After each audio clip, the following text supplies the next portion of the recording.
There are many reasons why you might choose to do a postgraduate degree, from increasing your career prospects to expanding your knowledge in a field of interests. But often unconsidered is just how much time that you'll need to put into this postgraduate degree and what you can do to make it most effective. I'm Sophie and I'm here to talk to you about how to make the most out of your postgraduate degree. If, like me, you feel like you didn't make the most of extracurricular opportunities during your undergraduate degree, such as sports or societies within the university, a postgraduate can be the perfect opportunity to retry this. Aside from all the fun that you could be having, the new additional skills that you could acquire could be what sets you apart when looking for that career. In short, push yourself to learn and develop in as many ways as you can, but of course without jeopardising your degree. That primarily comes first, and so only do what you feel like you can manage outside of this. For certain fields of work, postgraduate degrees and further on study may be a requirement, but for others it may just be an added bonus.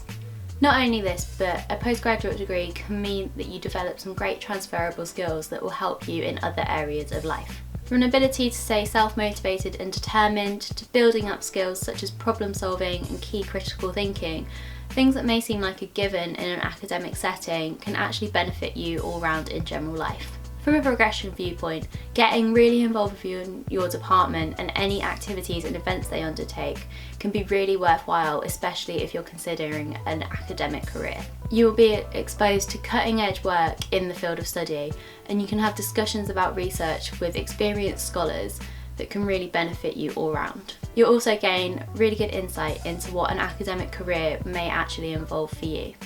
Even if you're considering a non-academic option, getting involved in your department can really help boost your CV for other careers. You'll gain skills in professional networking and presentations that can help in all-round other jobs.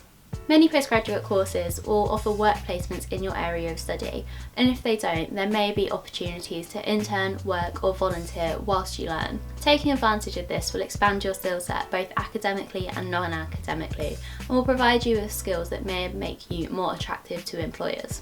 Similarly, many masters or postgraduate courses also provide students with many networking opportunities within their fields. Especially if the course is well established, your university or your lecturers or supervisors will have an extensive network of those who you can talk to really help you develop your knowledge. Look out for any opportunities, such as your university or school offering guest speakers, conferences or networking events themselves, and get involved with as many of these as you can. Not only does this help you build up your network, but also helps to contextualise course content and really show how this will apply later on in life. I hope this video has really helped highlight some of the ways that you can make the most out of your postgraduate degree in ways that you may not have considered before. Whether you're choosing a postgraduate for career options or whether you're just choosing to expand your knowledge and interest in a certain field, be sure to make use of some of these to really help elevate your work and take you further. Thanks for watching. Bye!